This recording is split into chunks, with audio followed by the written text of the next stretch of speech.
नाजरीन, खालिद इकबाल का सलाम कबूल कीजिए। नाजरीन, fifth generation war hybrid warfare का एक हिस्सा है। इससे पहले मैं 2 वीडियोस जो है वो हाइब्रिड वॉरफेयर पे बना के अपलोड कर चुका हूँ। मैं उनके आपको एक एक करके थंबनेल दिखाता हूँ ताकि आपको याद आ सके। ये मेरा पहला वीडियो है हाइब्रिड वॉरफेयर पे, जो मैंने तकरीबन 2 माह पहले अपलोड किया था। अब ये जो है ये मेरा दूसरा वीडियो है जो मैंने तकरीबन 2 हफ्ते पहले जो है इसको अपलोड किया था। नाजरीन, ये टॉपिक हमारे वतन अज़ीज़, हमारी धरती माँ के लिए इतना ज़्यादा इम्पॉर्टेंट हो गया है कि मैं ये तीसरी वीडियो जो है ये अपलोड कर रहा हूँ। और इसकी वजह ये है कि मैं दुश्मन को बड़ी तेज़ी से कामयाब होते हुए देख रहा हूँ। इस वक्त हमारे मुल्क में हिजान की सी कैफियत है और हर शख्स एक दूसरे से पूछ रहा है कि अब क्या होगा। मुल्क की तारीख़ में ये मैं पहली मर्तबा देख रहा हूँ कि नाआक़बत अंदेश सियासतदान सियासी जलसों में उन सपूतों के ख़िलाफ़ तकरीरें कर रहे हैं जो वतन अज़ीज़ की दफ़ा के लिए अपनी जान कुर्बान करने के लिए हर वक्त तैयार रहते हैं और बेशुमार कुर्बानियाँ हर रोज़ दे रहे हैं। ये सियासतदान अपने पाँव पे खुद कुल्हाड़ी मार रहे हैं, गोया ये अपने घर को अपने हाथ से आग लगा रहे हैं। नाजरीन, मैं ये आप पे वाज़ह कर देना चाहता हूँ कि ये सियासतदान, ये अरबपति लोग, इनके पास बेपनाह पैसा पाकिस्तान के अंदर भी है और पाकिस्तान से बाहर मुख्तलिफ मुल्कों में भी है। और ये जब इनका जी चाहता है पाकिस्तान को छोड़ के बाहर जा बसते हैं और पाकिस्तान को जो नुकसान पहुँचेगा उसका नुकसान पाकिस्तान की आवाम को है, यानी आप लोगों को नुकसान है। नाजरीन, मैं इंसाफ की बात करूँगा। हाइब्रिड वॉर में तेज़ी और दुश्मन की कामयाबियों में मौजूदा हुकूमत की नाअहली और गलत पॉलिसियों का भी हाथ है। मैंने बहुत से लोगों से डाटा जो है कलेक्ट किया है और उनकी राय ली है कि राय लेने के बाद मैंने 5 ऐसे फैक्टर्स जो है वो आइडेंटिफाई किए हैं या अगर उन फैक्टर्स पे तेज़ी से अमल किया जाए तो हम फर्दर डैमेज से अपने मुल्क को जो ना बचा सकते हैं।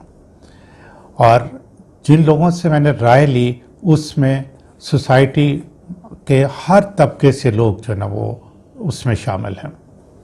मैंने 60 ईयर्स एज के ज़्यादा से लोगों से बात की, मिडिल एज के लोगों से बात की और स्कूल गोइंग जो स्टूडेंट्स हैं या इस 20 और 25 साल के दरमियान जिनकी उम्रें हैं उनसे बात की।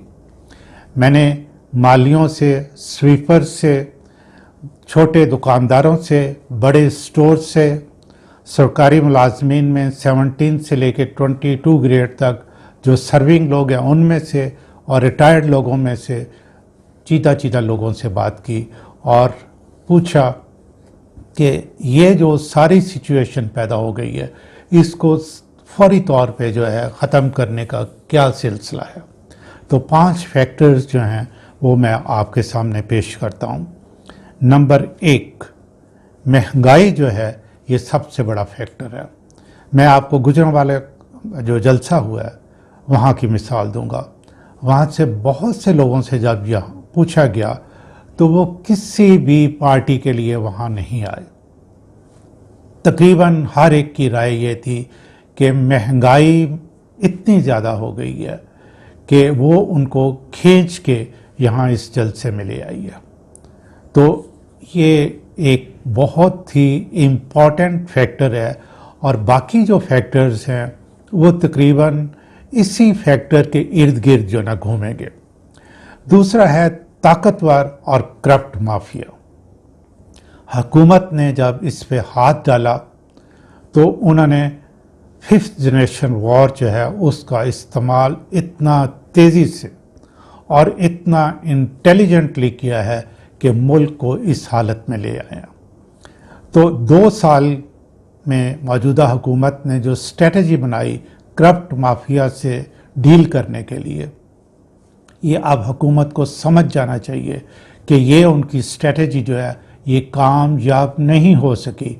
सो उनको अपनी स्ट्रेटजी चेंज करना होगी ताकि वो करप्ट माफिया को भी ख़त्म कर सकें और जो करप्ट माफिया तेज़ी से नुकसान पहुंचा रहा है मुल्क को, उसका भी सद्जवाब हो सके। तीसरा, हुकूमत की गैर दानिशमंदाना पॉलिसियाँ। हुकूमत ने प्रायोरिटी सही नहीं रखी। कर्जा ठीक है, डेट है, हमें उतारना है, उसको ज़रा स्लो डाउन करके सबसे पहले आवाम के मुंह से जो छीना गया वाला है वो वापस करना होगा। और इसके अलावा और बहुत सी पॉलिसीज़ को जो है वो रीविज़िट करना होगा कि प्रायोरिटी जो सेट करनी होगी। और प्रायोरिटी ये है कि आवाम को जो बुनियादी सहूलियात हैं पहले वो फराहम की जाएं, बाकी काम जो हैं आहिस्ता आहिस्ता बाद में किए जा सकते हैं। चौथा, पेंशनर और मुलाजमीन की तनख्वाहों में इजाफा ना करना। नाजरीन, ये रियासत की मशीनरी क्या है जिससे कि पूरी हुकूमत चलानी है? ये मुलाजमीन है।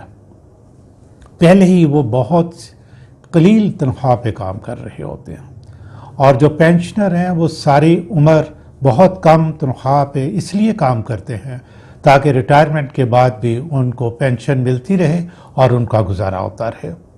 तो ये जो रियासती मशीनरी है उसको आपने इस हालत में ले आए हैं कि तकरीबन उनको भी अपनी रोटी के लाले पड़े हुए हैं। वो अपने बच्चों की जो है स्कूल की फीसें अदा नहीं कर पा रहे। तो आपको इस पे तवज्जो देने की ज़रूरत है। आप रियासत की मशीनरी को स्ट्रॉन्ग करेंगे तो मुल्क चलाएंगे ना। और पांचवा और आखिरी फैक्टर जो है वो है वज़ीर आज़म की हुकूमती मुलाजमीन के ख़िलाफ़ वक्तन बेवक्तन कुछ ना कुछ कहते रहना।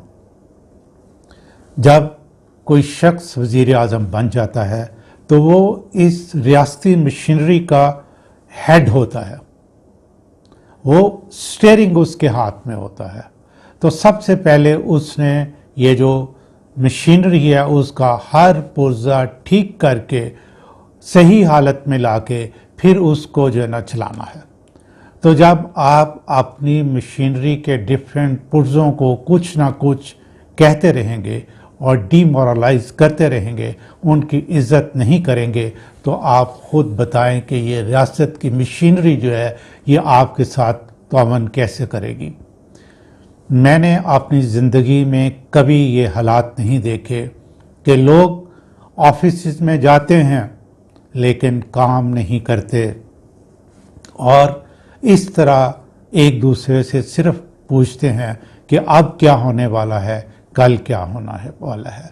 तो जनाब, ये जो मैंने 5 फैक्टर्स जो है आइडेंटिफाई किए हैं, बराए मेहरबानी इसको फौरी तौर पे एड्रेस करें। मैं हुकूमत पे ज़ोर दे के कहूँगा कि आप हुकूमत हैं, आप रिएक्ट ना करें, आप रिस्पॉन्ड करें। जब आप अपोजिशन में थे तो आप भी जलसे जुलूस करते थे, अब भी अपोजिशन ने तो यही कुछ करना है। तो आपने ठंडे दिलो दिमाग के साथ अपने इमोशनल जो स्टेबिलिटी लेवल है उसको बड़ा हाई लेवल पे रख के तमाम फैसले सुकून के साथ करने हैं और आपने डेवलपमेंट पे तवज्जो देनी है। मैं गवर्नमेंट को ये बात बताना चाहता हूँ कि आप मुश्किल वक्त में बेहतरीन फैसले कर सकते हैं और आसानी से इस सूरत हाल से निकल सकते हैं। उसकी शर्त सिर्फ एक है कि रियासती मशीनरी जो है वो आपके साथ होनी चाहिए। इस वक्त रियासती मशीनरी जो है वो आपके साथ नहीं है, इस बात पे गौर करें। ملک کے حالات دن بدن خراب ہوتے جا رہے ہیں، ٹھیک ہے، اس پہ ٹھنڈے دل و دماغ سے برائے مہربانی غور کریں، اور آخر میں صرف دعا ہی کروں گا کہ دشمن کو ہم اپنی صفوں سے بہت جلدی سے نکالیں، اور عوام جو ان کے پیچھے لگ گئے ہیں، عوام واپس جو ہیں اپنے ملک کے بارے میں، اپنے بچوں کے بارے میں سوچنا شروع کر دیں۔ انشاءاللہ جلدی حاضر ہوں گے ایک اور ویڈیو کے ساتھ۔ السلام۔